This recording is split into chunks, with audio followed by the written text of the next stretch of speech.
جی جنگ کی کنفیوژن تو کلیئر ہوگی، لیکن ایک اور کنفیوژن چل رہی پاکستان کی پالیٹکس میں.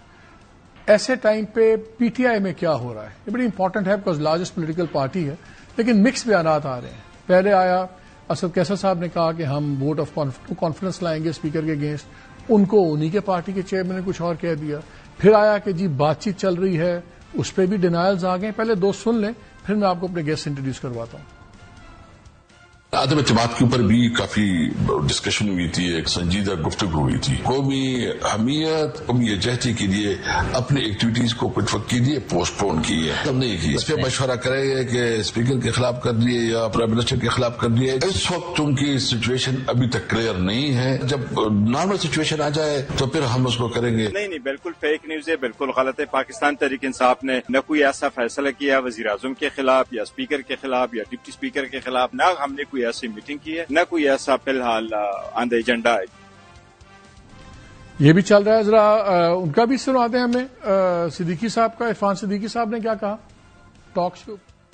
بالکل یہ ایبسلوٹلی میں کلیئر کرنا چاہتا ہوں کہ کسی شخصیت کا ان سے کوئی رابطہ نہیں ہوا ہے، کوئی گفت و شنید نہیں ہوئی ہے، کوئی پیشکش نہیں ہوئی ہے، کسی ڈیل پہ کوئی مذاکرات نہیں ہوئے ہیں. خان صاحب جس کیفیت میں ہے یا ان کی جماعت جس کیفیت میں ہے وہ اب مذاکرات یا پیشکشوں کے مرحلے گزر چکے ہیں. کہا گیا جی کہ بڑا سیاست میں استحکام ہے، ان کو رہا کرو، یہ کرو وہ کرو، لیکن اس کے باوجود ہم نے معیشت کو اللہ کے فضل و کرم سے بہتر کر لیا. ہم نے 78 سال میں پہلی بڑی واضح فتح اور کامرانی اللہ کے فضل سے حاصل کر لی ہے. تو کیا سگنیفیکینس ہے کسی فرد کی یا کسی جماعت کی کہ ہم جا کے مذاکرات کریں اور ایلچی بھیجیں اور وردی والے بھیجیں اور بغیر وردی والے بھیجیں. جی ہمارے مہمان ہیں سینیٹر فیصل وابڈا صاحب، بہت شکریہ. آپ سے میں جب بھی ہمیشہ ہم آپ سے خبر بھی لیتے ہیں، پوچھتے بھی ہیں کہ بات چیت ہو رہی ہے نہیں ہو رہی، سب کچھ ہو رہی، باقی کنفیوژن تو چھوڑیں، کسی لیول پہ کوئی بات چیت ہو رہی ہے؟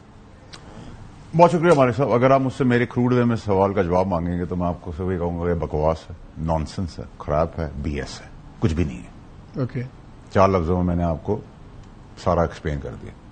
نتھنگ مور نتھنگ لیس. لیکن isn't this the best time جب آپ ایک بات تو فیکٹ ہے کہ یہ جنگ سے پہلے ایک امیج پرابلم تھا انسٹیٹیوشن کا اور بہت سپلٹ تھا، بہت زیادہ شور و غوغا تھا.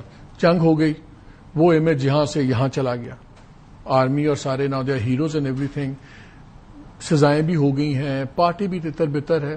بہتر نہیں کہ اس وقت from a position of strength government اور باقی انسٹیٹیوشنز بات کر سکتے ہیں اور ایک امیکیبل ڈویبل سولوشن بھی نکل سکتا ہے لانگ ٹرم. دیکھیں مالک صاحب، یہ تو اس میں کوئی شک نہیں جو آپ نے بات کی کہ ایک جھنڈا، ایک قوم، ایک ہیرو، ایک لیڈر، آرمی چیف، اس نے سب کو یونائٹ کر دیا ہے. کوئی پالیٹکس تو مجھے اب نظر نہیں آ رہی. پالیٹکس میں مجھے اس ملک کے اندر سیاست تو اب ساس بہو کی گھروں میں ہو رہی ہوگی، باقی تو کوئی سیاست بجٹ سیشن شروع ہونے دیں، بڑی نظر آئے گی. بجٹ سیشن کے اندر تو دیکھیں مارکیٹنگ ہوگی، لین دین ہوگی، کچھ تیز ہوگا، کچھ گرم ہوگا، کچھ تم دے دو، کچھ ہم لے لیں، وہ کھینچ کھاچ کے پورا کر دیں گے، وہ کوئی مسئلہ نہیں ہے. لیکن ابھی آرمی چیف نے ایک جھنڈا پاکستان کا، پوری قوم ایک طرف یونائٹڈ ہے. ایک لیڈر ابھر کے آیا ہے. انفارچونیٹلی ہمارے ڈیموکریٹک سسٹم میں کوئی لیڈر نہیں تھا سب کو یونائٹ کر سکے. فورسز کو یونائٹڈ رکھا، فرنٹ پہ یونائٹڈ رہے، جیت کے دکھایا، اکنامیکل فرنٹ میں کر کے دکھایا. میڈیا نے بہت زبردست پلے کیا رول اپنا، آپ لوگوں نے کیا، اینکرز نے رسپانسبلٹی کے ساتھ، اتفاق کے ساتھ.